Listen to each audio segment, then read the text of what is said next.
I'm a hustler, baby. I'm a hustler, baby. I know heartbreaks, I know setbacks. So bitch, if I crap out, I'ma get back. I know ups and downs, you know I've been around, but to me, it's all a part of the game. What's up, everybody, and welcome back to my channel for another episode of Raising Kanan. Here we'll be doing a top 10 recap, review, WTF moments, predictions, spoilers, all that good stuff. So y'all, this is the second to last episode in season 1, and it was not without the OMG moments, y'all. So without further ado, let's just get right into this week's episode. Loyal to the number 1. Y'all, why do Marvin never come through when it really count? Like, boy, you the hitter, you the shooter. Yes, you're the muscle. But why is it that when you're really needed to pull out a lick, you're not able to come through, sir? So in the beginning of the episode, we see Marvin trying to assassinate Neek. And come to find out, Neek's car is bulletproof. Neek was like picking his son up from school or something. And Marvin just pulled up with Lil Rob, you know, the snitch from last episode, and just started blasting that thing. So Neek did not get hit. Him and his son were good because of the bulletproof glass, the bulletproof car. But some of his people did get off. Like, Marvin, boy, you had a machine gun and didn't do much damage at all. You didn't do enough damage, in my humble opinion. So after the failed hit, we see Marvin and Lil Rob pull up into some random abandoned ass area, and alright, Lil Rob is a dead job. Marvin blasted that nigga brains out and then blew the car up. Snitches get stitches, and in this case, snitches get blew the fuck away. So even though Marvin has failed to do what needed to be done, I do enjoy the passion that he has behind the things that he does. Like, he was not going. He like, I'll kill anybody over my family. After Marvin's failed attempt to kill Unique, y'all know Unique wasn't about to play that shit. So he sent his hitters up to the hospital to finish the job. So there was some nurse, and obviously they paid her off, got to her ass, and she brought out some scrubs and some IDs, some little badges or whatever, so that 2 of Unique's hitters could get into the hospital. Now, luckily, Detective Howard, old nosy ass, was coming to speak with Rock and Lulu, and was outside smoking a little cigarette, and seen this little transaction between the nurse and the 2 dudes. These niggas was in there. They had to-go containers with the guns and the silencers. They had everything that they needed to get past. Niggas tried to run up in the room. Lulu wasn't even in there. Y'all looking real stupid. Put your hands in the air. Y'all asses grass. Rock is in the little church area of the hospital, and Marvin joins her, and Raquel wants Marvin back. Marvin tells her that he does not like the fact that his little sister had to tell him what to do, even though he knows that she's better at this shit than him. He like, I'm still a man and I need my respect. But it does seem like they're going to try to work together from here on out. They definitely need each other for this operation to run. Number 3, Detective Burke and Jukebox. So we see Detective Burke roll up on Jukebox while she's at Nicole's gravesite. And as they're talking, hanging out, she took Jukebox to go get some Italian ice, you know, trying to befriend her and shit. And she reveals to Jukebox that she's a lesbian. Obviously, she's trying to get where she fit in. She is trying to relate to her. So she tells her how she had her first love, Megan, when she was in high school, and blah, blah, blah. And didn't I tell y'all last episode that Jukebox has been not fall in love with this bitch? She bet not. Nicole, that had been the first and only white bitch that you fall in love with, okay? So anyway, Detective Burke, you know, rolled up on Juke, asking her all these questions after she tried to be cool with her. And Juke ends up telling Rock. So y'all know Juke and Rock got this real close relationship. They, you know, that's like a mother and daughter kind of relationship or whatever. And Juke tells her, you know, I ain't tell her nothing. I ain't friends with no cop. And Raquel was like, well, cops ain't always bad people to have as friends. So y'all, I'm about to tell y'all how Juke played her role in the whole offing of Detective Howard. At the end of the episode, y'all know when Juke went to Detective Burke and was like, I don't want anybody to get hurt. 5-0 went after Neek's crew, so Neek gonna be coming after 5-0. Y'all better be careful. Y'all know that she did that to go plant that in her head because Kanan put on Unique's jacket to go do the hit on Detective Howard. Y'all, okay, we gonna talk about that in a second. But y'all, Jukebox played her role. Jukebox always gonna play her role. And it seemed like her and Rock, they got some little secret, little back end shit going on. Now, why Nicole mama wanna keep showing her ass like this, y'all?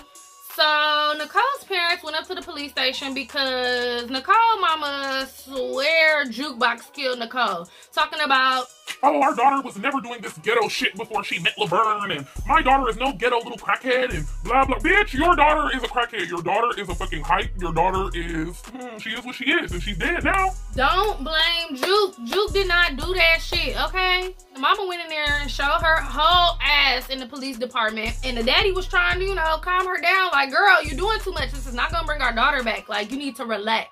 Like, you could tell he low-key fucked with Juke. Like, he really didn't have no issue with her. You know, but happy wife, happy life. So this motherfucker gotta do, you know, what he gotta do. He can't fuck up his pussy for the night over Juke. You know what I'm saying? But anyway, it don't look like she giving no pussy up anyway. But whatever. She told them that if the police force doesn't do something, she has people who will do something, because something like this cannot happen to a family like hers.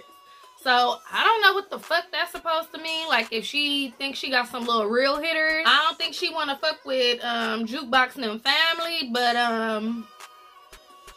she swears she got them hitters. She swears she got some shooters on deck. So, I mean, we gonna see. I do think that Detective Burke is kind of suspicious though, because when Juke showed up to talk to her, you know, her face was beat up and she was like, what happened to you? And that was right after the lady had said that she was gonna have something happen for her. So, ain't no telling. We're gonna have to see on the season finale if Nicole's mama makes good on her promise to try to do something to Number Juke. 5. Raquel, girl, why you gonna keep breaking up with this man? So, Kanan told Symphony that Raquel was at the hospital with Lulu, and Symphony showed up uninvited, and Raquel got pissed. She told him that everything that they were doing was a fantasy, it wasn't real life, and she needs to get back to the real shit. She told him that he can go ahead and find him some college hoes to fuck. And he said, fuck you. And she was like, oh yeah, you finally got some bars. This man told her he loves her and everything, y'all, and she was just being a complete bitch. Like, yeah, I know you're mad. Yes, you're upset, you're scared, you're nervous, you're a wreck because of your brother. But y'all, if Symphony not the police and she treating this man like this, Raquel, girl, don't do him. If he is the police, fuck him. I agree, fuck him. At the end of their conversation, Symphony is walking off and he says, oh yeah, tell Marvin that he can't trust Tony. And no time throughout this episode did we see Raquel tell Marvin this information. So it's safe to assume that in the season finale, somehow, some way, Tony ass is gonna get Marvin caught the fuck up. So we see a scene with Unique going crazy, hyping up his team, rallying them up, and telling them anybody who ain't with them is against them, okay? I don't care about the age, the sex, none of that. Man, women, and children, everybody got to go. So he done loaded up his whole team with guns. Marvin done loaded up his team with guns. And everybody is about to shoot it the fuck out. We can shoot it out and see who lit it, tell the story later. Diamonds in my roly face, can I be exfoliated? They think I'm associated, I'm the one that orchestrated Yale get our ass with. Whip our ass like what's his race? It ain't about what you walk away from, it's about what you walk away with. Okay, shout out to Wayne. I'm gonna be doing something. Okay, but anyway, Rock did tell Marvin to get all their shooters out on them corners and take them corners back. So I don't know if they just about to go out there and shoot it out. But we do know that Rock still hasn't gotten her product. Joaquin still hasn't agreed to supply her with her goods, and he needed proof that Detective Howard was on their side, and now this nigga done got shot. I really don't know what that's going on with. We gonna have to find that out in a second. Y'all, what the fuck is wrong with Marvin for real? So we know that Jukebox Mama got turned out by the NBA League apparently. And if you watched my last video, I did talk about some character profiles for some new characters coming in season 2. And Latoya Luckett will be playing Jukebox's mother. And apparently she had went to LA to become a singer, and then she came back and now she's devoting her life to Jesus, blah, blah, blah. Make sure y'all go watch that video to get the tea on that. But anyway, he is blaming Jukebox's mother. He called her a female F-word. Awesome, what are you, Lebanese? Boy, get your stupid ass out of here. Get your stupid ass out of here. Marvin took it upon himself to go into his daughter's room, start looking through all her shit, trying to find some music. Boy, you weren't looking for no music because you was all over the place. All of her drawers and stuff, you was doing too much. So anyway, Jukebox had the tape of her and Nicole and some pictures hidden in one of her drawers, and Marvin found it. He turned it on, this nigga got pissed and just sat in her room and waited for her to get back after he tore up her room, tore up all her shit. Like, boy, why are you that pressed? Why are you that mad? The homophobia is real. What was you doing while you was in jail? Because, boy, you're doing a lot. She comes in, they get to arguing, and Jukebox spit in this nigga face. So y'all know he backhanded her in a full-on bra and suit. Like, Marvin was really fighting his daughter. She was fighting back. She did get a couple of good licks in, but this nigga Marvin really tried to kill her. This nigga choked her the fuck out and was like, yeah, you might want to act like a nigga, but you can't fight like one. Sir. All because she fell in love with a white girl. Like, boy, why do you care that much? Why do this make you so mad? Why are you so pressed, Marvin? Really hurt over Jukebox Mama. That's really what it is. At the end of their whole fight, Jukebox leaving out the room and Marvin like, Juke, I'm so sorry. Like, nah, boy, you done fucked up now. You done fucked up now. And if y'all remember, in Power, Kanan did say that, you know, he kicked her out basically when he found out how she was. So it's safe to assume that after this season, Jukebox won't be living with Marvin anymore. That nigga wasn't a good dad anyway. You never seen this nigga with his kids. So, number 8. R.I.P. Detective Howard. Or maybe not. So, Raquel took Kanan to some abandoned warehouse to give him another shooting lesson. You know, she talking to him, telling him all this stuff about how she's going to be honest with him and how she's his mother and she never wanted to have a conversation like this with him and how she tried to keep him out of this shit, but he was born into this shit and he'd been a part of this shit since before he was born and all this other stuff. Then she gonna say something, oh yeah, I'm done lying to you. I'm gonna tell you the truth, Kanan. I need you to do something tonight and you gotta protect all of us. So she still like tell this nigga the truth. She did not tell him that Detective Howard was his daddy.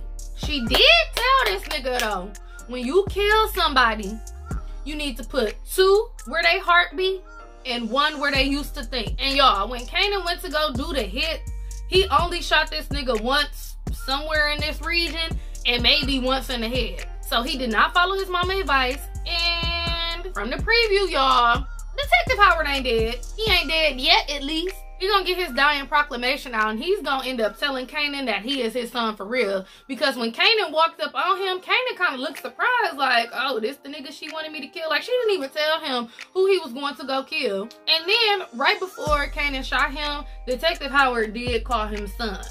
So the only thing that I can think about that could come back to haunt them with this whole thing is if y'all remember when Detective Howard went to go meet with his doctor, he did tell her, oh yeah, I'm going to go meet with my son tonight. Now, Kanan, like I said before, did have on Unique's jacket. You know, they trying to pin it on him, make it look like Unique is the one who put out the hit, but I wonder if that's going to end up coming back up.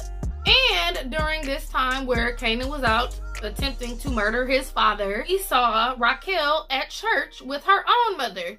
And their relationship definitely ain't right. Something is off. I'm eager to see if in season 2 we're going to get to see a little bit more of Raquel and her mother's relationship, because you can tell that Raquel doesn't necessarily feel like a good parent right now. So I think that thing of parenthood might be a little bit more present in Raquel's life in season 2. And her going to church for the first time in over a year was definitely her alibi.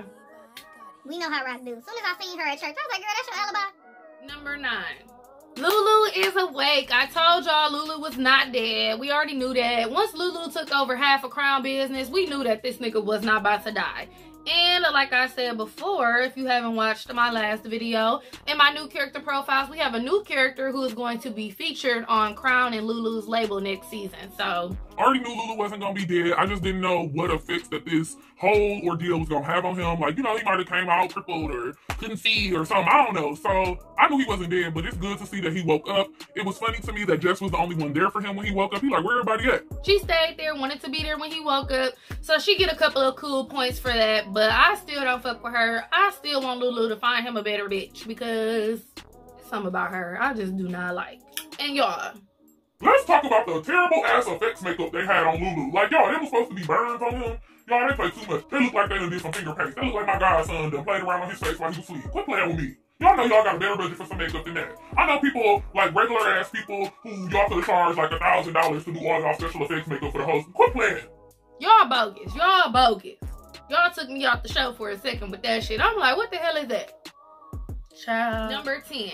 So y'all, as y'all know, next week is the season finale. And the trailer looks like it is not going to disappoint. So let's just get right into that. We heard Kanan opening up the trailer saying, I had to do it. He was coming after me and my family. Y'all know, Kanan, I swear he a hitter. He swear he about that life. He swear he a goon. So he was like, you know, it seemed like he was kind of bragging about it. Then we see a helicopter search and a police car driving with its lights on. And y'all, Scrap is back. Our nigga Scrap back. He got an eye patch on, but he back, y'all. He back and he in action, okay? It looked like Scrap is sitting in the car with Kanan, and he telling him that shit is getting mad heated out here, okay? Then we see a clip of Raquel helping Kanan get out of his bloody clothes, the clothes probably that he tried to kill Detective Howard in, and she's telling him that we need to get you out of sight. Next, we see a clip of Unique saying the South Side gonna burn tonight. We see Juliana, the Dominican corner store owner, looking out a window, and you can see police lights are around. We see Rock saying, "This is about to be the first night of the rest of our lives." We see Lulu sitting in what looks like the hospital still, but it does look like he's getting ready to go home, and he is yelling at Rock like, "What are you doing, Rock?" We see Detective Howard being wheeled in the hospital on a stretcher, which is what causes me to believe that he's not really dead. Not quite yet. He'll probably be dead by the end of the episode, but he'll probably be alive long enough to tell people that Kanan is his son. We see the police running up on somebody who looks like Unique, telling him to get down while he looks like he's out on a date with some random prostitute. Let me not call her a prostitute. Some random woman. He out on a date or something, but the police ran up on his ass. Probably to arrest him for Detective Howard. Then we see what looks like Scrap roughing up somebody. We see Juke getting roughed up by Detective Burke. Looked like she was throwing her up against the wall or up against a car or something. And then the trailer closes out with Raquel saying, "I'm winning." So y'all, I can't believe we have already made it through the entire first season of Raising Kanan, y'all. This show, the build up, the character development has been phenomenal, okay? I am so excited to see what they're going to do for this season finale. And I'm even more excited to see how they're going to come back with season 2. What things are they going to set up? Like, what are they going to get us ready for season 2 with this last episode next week, y'all? Ain't no. So now, since you stuck around for number 11, we're just gonna go ahead and get right into the teaser trailer for Power Book 2 Ghost. It comes down to me, my family, and the gun. We all gotta play the hand that we dealt. You gotta deal with the consequences.